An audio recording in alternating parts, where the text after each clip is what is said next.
Bawa mimpi-mimpi absurd, the palace of dream, ya. Jadi imaginary order kita, itu hayalan-hayalan imajinatif kita, rakyat Indonesia akan menyaksikan sebuah istana negara kerajaan para malaikat-malaikat. Nanti berkumpullah di situ para hantu-hantu, kemudian juga para investor, para oligarki dari pusat, kemudian pindah ke Kaltim. Kemudian kita menyaksikan hilir mudik pesawat para oligarkis dan menyaksikan bangunan-bangunan persis kayak di negara Dubai, negara Qatar, negara Timur Tengah. Kebetulan saya pernah saya kunjungi negara ini. Itu kan mimpi-mimpi absurdnya Jokowi. Terima kasih Cak Selamat, Bung Faisal Asgaf, Muhammad Hatta yang saya hormati, yang saya banggakan. Tema sore ini adalah tema yang masih tetap seksi dan perlu kita selalu percakapkan, karena ini menyangkut soal rumah tangga dari sebuah negara yang berpenduduk 275 juta, dan ini bukan negara kaleng-kaleng.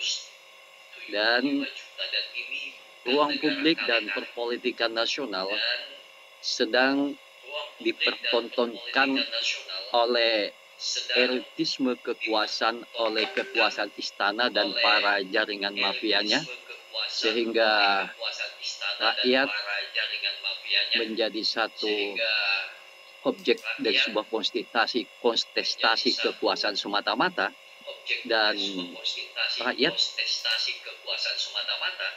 dalam namanya buying time. Jadi rakyat ini kan sedang menunggu, bukan diamnya rakyat itu rakyat bodoh-bodoh amat atau mengalami silent culture, tetapi menunggu momen kapan Jokowi ini mengalami crackdown sebagaimana Mei 98. Ya, ini persoalan, ini soal timing, Bung Faisal, Bung Muhammad Hatta. Ya, dalam Al-Quran kan sudah jelas, wa tilkal ayyamu nudawiluha bainan nas. Bahwa kekuasaan itu akan dipergulirkan, sejarah itu akan selalu bergulir. Ya, Jokowi ini kan sedang menunggu, menghitung detik per detik saja kekuasaan dia. Oleh karena itu, kenapa Jokowi sangat bernafsu sekali mendukung calon presiden boneka.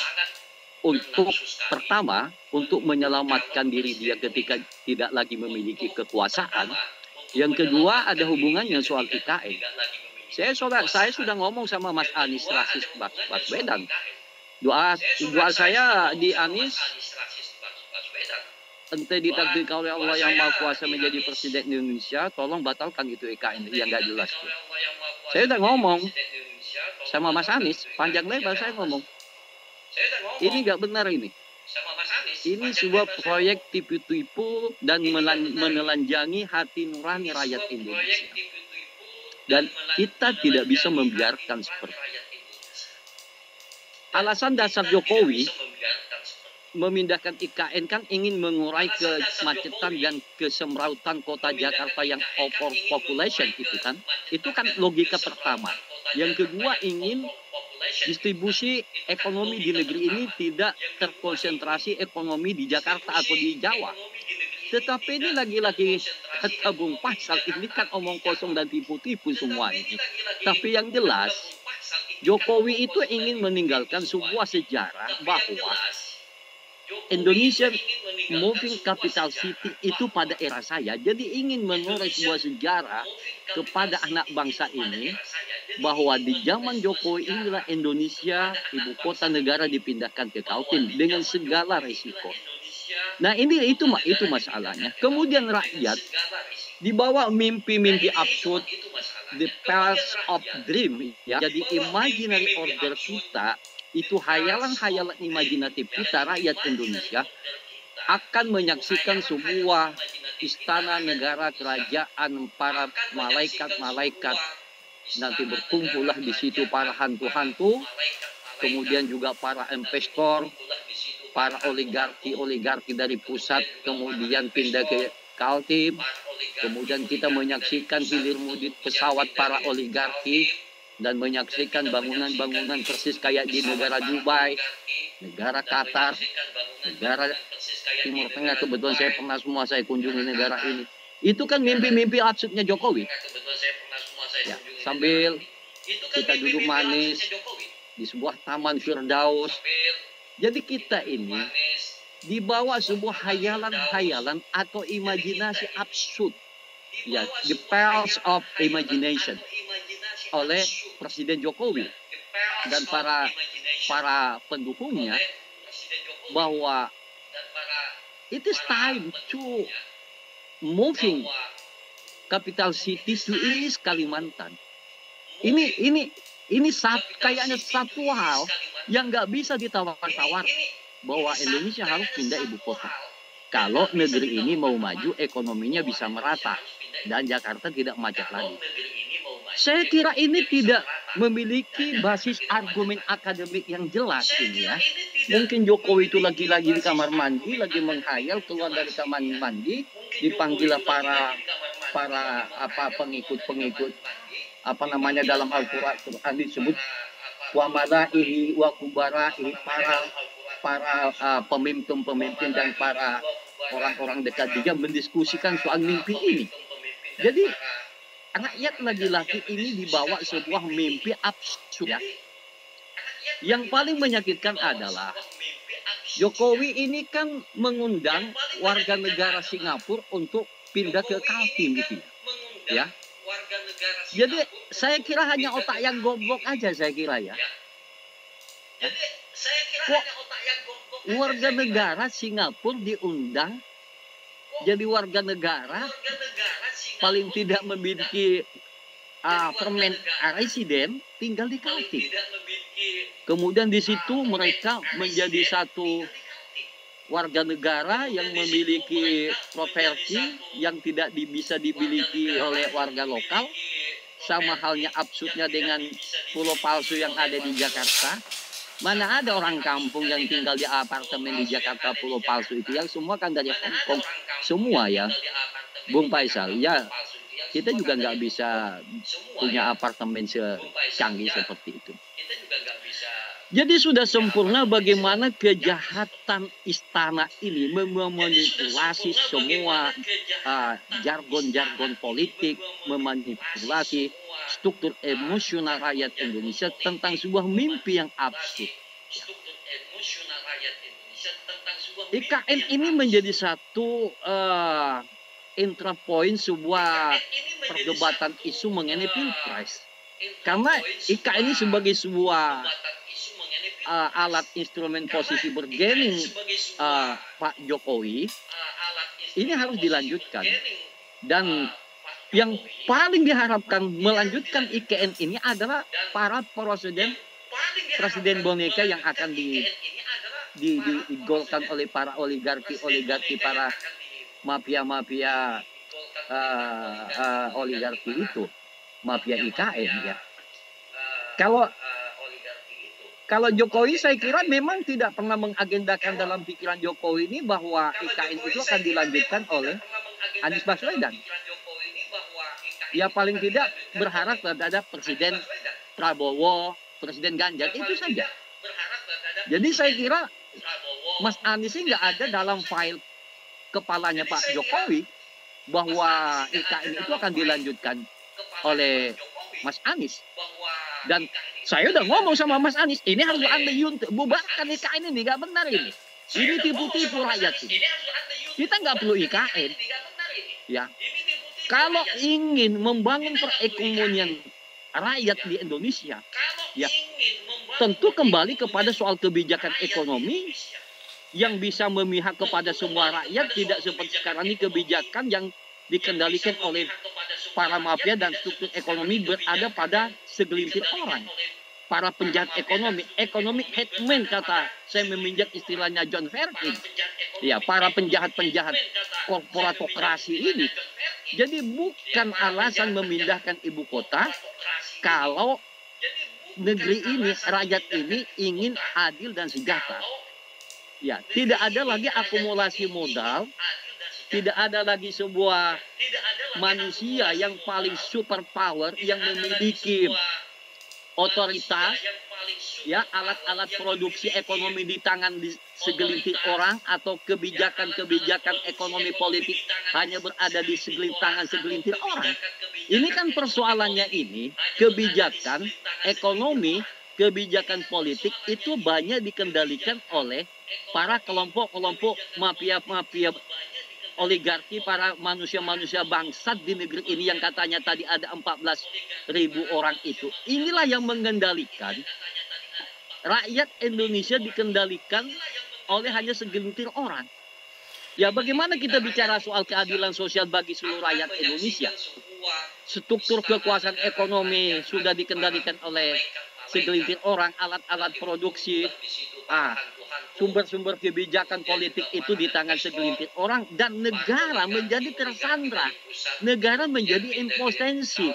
Nah, negara ini semakin weak, semakin lemah, state weak. Negara ini menjadi sekedar menjadi komparador, menjadi kacung dari sebuah mesin oligarki global.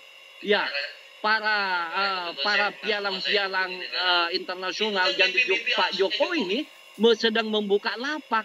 You are welcome. Tapi ndalala, celakanya nggak ada orang yang ingin berinvestasi, ya. Tidak ada orang berinvestasi karena ini tidak menarik ini. Ya, bicara soal IKN, ya, tidak menarik. Jadi, Bung Faisal Assegaf, Bung Muhammad Hatta, ini problem kita.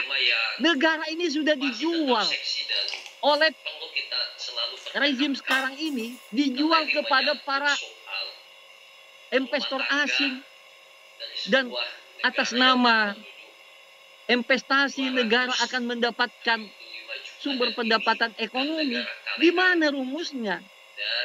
Terutama negara Indonesia ini kan kaya sumber daya alam ini, kan ini yang menjadi jualan negara nih. Ya. Jadi negara terlalu besar dan terlalu kaya tapi salah urus. Ibarat rumah tangga Indonesia ini yang memiliki pintu 17.000 pintu, 17.000 pulau, tapi nggak bisa diurus.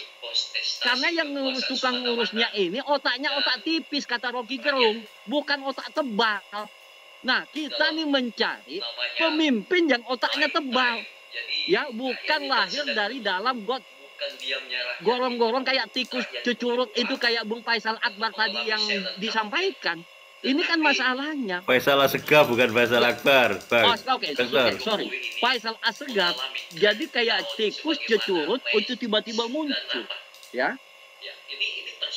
Melihat sebuah rumah besar berpenduduk lebih 200 juta dan sekian ribu pulau, dipimpin oleh orang yang tiba-tiba muncul dari sebuah gorong-gorong. Tentu saja, ya, mindset berpikirnya ini, ya levelnya level gorong-gorong juga. Ya, cobalah kita negara ini ada dipimpin kayak Erdogan, ya, dan beberapa negara kayak Nelson Mandela, ya. Kok kita ditakdirkan sebagai bangsa susah aman mencari pemimpin yang memiliki integriti, yang memiliki akhlakul karimah, yang memiliki state of mind rakyat, memiliki kegelisahan rakyat. Yang justru hari ini kita sedang menyaksikan parade libido kekuasaan politik di tengah parade kemiskinan rakyat Indonesia. Di tengah kemiskinan rakyat, di tengah kemiskinan daya beli rakyat, ibu-ibu. Saya tadi ngomong sama istri, uang 100.000 bang, nggak ada harganya lagi di pasar. Jadi di tengah parade kemiskinan, di tengah parade banyaknya orang yang putus kuliah, di tengah parade anak-anak yang berisi stunting, di tengah parade banyaknya orang gelandangan yang tidak memiliki rumah. Tapi dipertontonkan oleh libido kekuasaan negeri ini, kemaksiatan politik yang didesain oleh istana dengan para pembesar-pembesarnya ini. Nah, yang paling menyedihkan, ngapain orang-orang Cina menjadi tengah kasar di negeri ini? Saya ini Bung Faisal, Bung saya Faisal Asgaf. Saya sering ke Morowali, saya sering ke Bombana Selatan di Kendari, menyaksikan bagaimana industri ekstraktif tenaga kasar itu orang-orang dari Cina. Ya, apa sih sebetulnya negaranya maunya pemerintah ini? Tenaga kerja kasar aja ngambil dari negara Cina. Celakanya lagi, yang mengawasi IKN ini diambilkan dari tenaga asing. Emangnya orang ITB, UI, UGM itu manusia goblok semua itu. Memangnya nggak ada profesor. Faisal Asgaf, Muhammad Hatta, orang yang lebih tahu tentang Kaltim daripada Cina-Cina bangsa bangun itu. Ngapain Anda memanggil orang Iran? Ini sama dengan penghinaan terhadap institusi universitas. Saya sebagai dosen sudah seperempat abad, sedih saya melihat pernyataan seperti ini. Seakan-akan dosen-dosen profesor nggak ada gunanya di negeri ini. Bubarkan ITB itu. Bubarkan UI, bubarkan UGM. Nggak ada gunanya. Ngapain ngambil orang Cina? Itu orang Kalteng, Universitas Mula Warman, itu banyak sahabat saya, teman saya itu yang profesor, hebat-hebat di sana itu.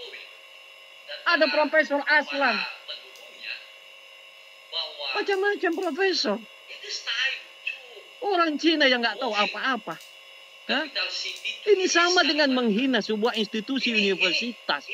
Ini sebuah gambaran bahwa pemerintah kita ini tidak percaya diri melihat output dan profesor yang ada di negeri ini. Oke, IKN ini menjadi barang jualan, khususnya menjelang pilpres. Nah, bagaimana memutus semua kegenitan politik daripada rejim sekarang ini? Tidak ada pilihan lain. Pilihan Anies Baswedan jadi presiden. Itu bagi saya. Orang boleh beda pendapat, tapi itu pilih. Boleh dong, sah dong kita menyatakan, aku dukung Anies Baswedan. Boleh dong rakyat Indonesia membeda pilihan. Ini soal rational choice, ini soal pilihan. Boleh dong kita beda pendapat. Dengan rejim ini, aku milih iki. Aku tidak milih ini. Karena ini lebih kredibel, lebih memiliki kompetensi daripada calon ini. Boleh dong. Ini negara demokrasi. Ya. Inilah syahwat kekuasaan yang sedang didesain oleh istana, dan rakyat tidak lebih hanya sebuah agregasi kepentingan elektoral, kepentingan pilpres. Yang paling menjadikan adalah institusi demokrasi kita. Apakah itu partai politik, apakah itu MK, apakah itu KPK, apakah itu KPU dan lain-lainnya. Itu sudah terjebak menjadi bagian sebuah perbangkitan politik. Sudah bagian perpanjangan tangan dari sebuah perbangkitan politik di negeri ini. Seharusnya lembaga-lembaga demokrasi ini itu harus netral sebagai penyelenggara, tetapi apa yang beredar beberapa minggu ini, dan itu diucapkan juga oleh Profesor Siti Zuhra dari BRIN, bahwa ada 52 juta ini ada pemilih fiktif. Ada 52 juta data yang tidak bertuan. Bayangkan sebuah negara, kalau cuma 1.000, 10.000 masuk akal. Ini 50 juta lebih. Jadi negara ini di mana sebetulnya di dalam mendata jumlah penduduk ini? Ini sengaja atau tidak? Kalau menurut saya, ini salah satu grand strategi akal-akalan rejim yang ada ini untuk memenangkan calon presiden boneka. Ya, mumpung saya berkuasa, mumpung saya memiliki power, ya saya gunakan kekuasaan ini. Lo mau apa? Jadi saya kira ya, Mas Anies ini nggak ada dalam fight dan kepalanya Pak Jokowi. Alhamdulillah Bahwa IKN itu akan ya sedikit agak rakyat ini lega dengan MK memutuskan proporsional terbuka bukan tertutup kan. Ya, sebetulnya bagi saya mau tertutup, mau terbuka, sami mawon sebetulnya. Kalau situasi politik dan perilaku politik seperti ini nggak ada mau tertutup, mau terbuka, mau terbuka tertutup, tutup terbuka lagi. Tetapi masalahnya bukan di situ. Adalah soal netralitas penyelenggara demokrasi ini yang sangat jauh sekali. Ya. Saya udah bilang sama Mas Anies Rashid Baswedan, lawan Anda itu bukan Jokowi. Lawan Anda itu bukan Ganjar Pranowo. Lawan Anda itu adalah MK dan mafia-mafia institusi demokrasi. Para mafia-mafia yang berlindung di balik institusi demokrasi. Itu lawan Anda. Dan keculasan-keculasan yang terstruktur mulai dari kecamatan sampai kabupaten, sampai provinsi, sampai nanti ke MK. Ini lawan terberas Anda. Bukan Jokowi, bukan Prabowo. Jadi melawan institusi negara namanya penyelenggara demokrasi.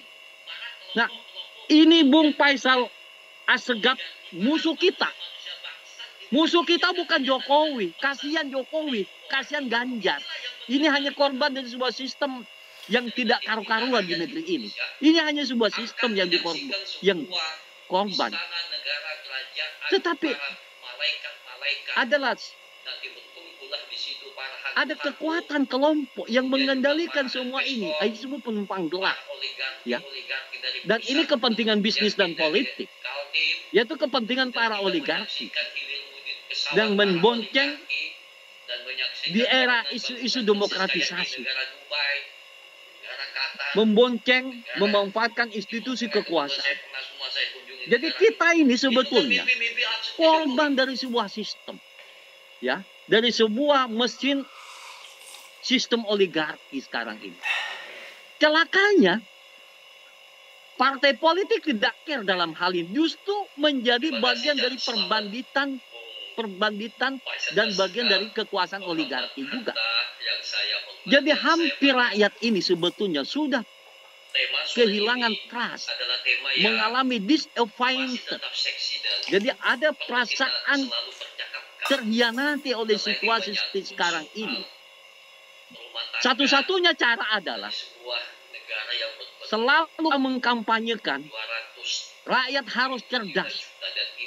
Ya, pilihlah calon presiden yang memiliki komitmen moral. Yang tidak ada di negeri ini adalah soal keteladanan sebetulnya. Kalau saya tanya Bung Faisal Assegaf, Muhammad Hatta, siapa sih idola kita di negeri ini? Kalau pada tahun 55 ada Nasrun, ada Maksum, ada Natsir, ada Mr. Prawoto, ada Mr. Muhammad Rum, ada Sapudin Prawira Negara, ada tokoh-tokoh negarawan yang menjadi idola inspirasi kita anak-anak milenial.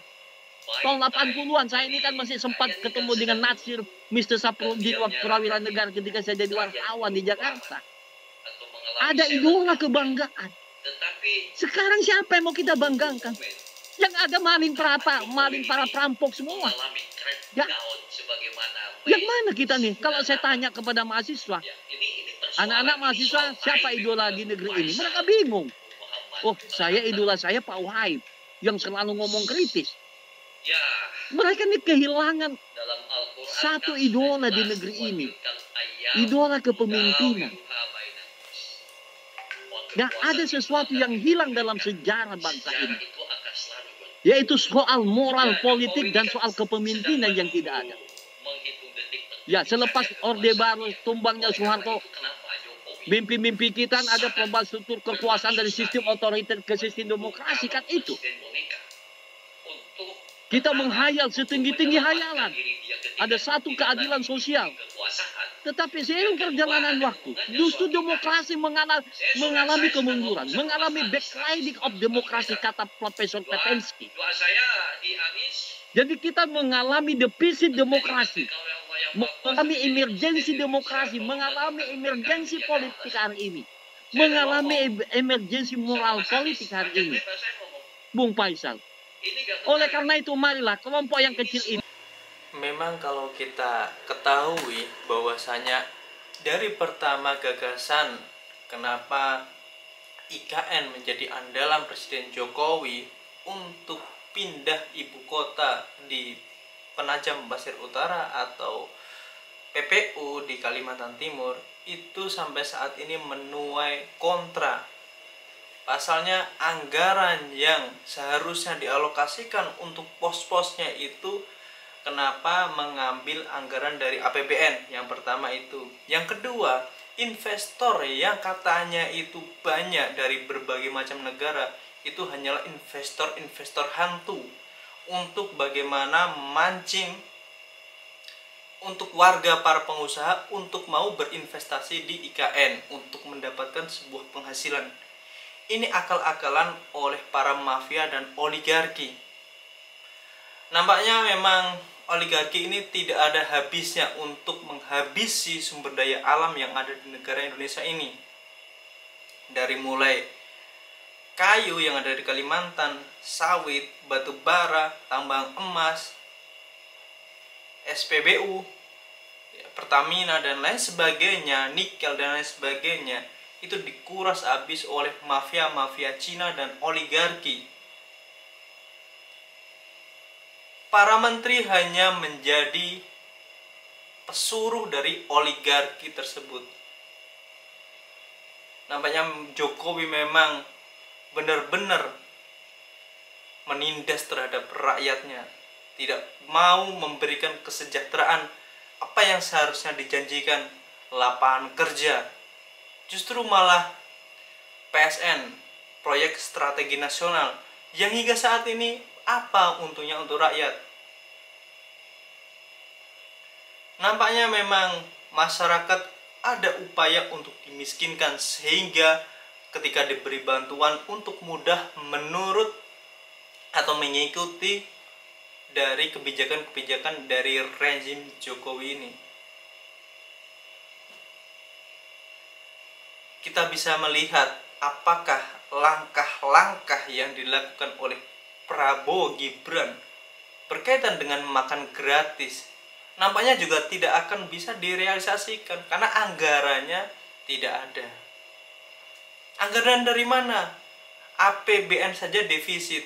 Tapera yang orang-orang swasta justru sudah punya rumah masih dikenakan pajak 3% untuk memenuhi anggaran yang defisit, anggaran APBN untuk membayar gaji, ASN, dan kebutuhan-kebutuhan lainnya.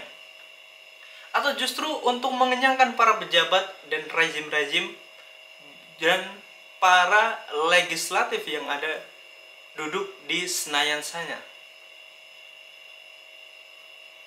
Mari kita berpikir untuk terus kritis bagaimana rezim Jokowi beserta Gibran Raka Buming Raka ini tidak menindas melalui regulasi-regulasi kebijakan yang justru memiskinkan dan tidak sama sekali memberikan kesejahteraan kepada rakyat. Assalamualaikum warahmatullahi wabarakatuh.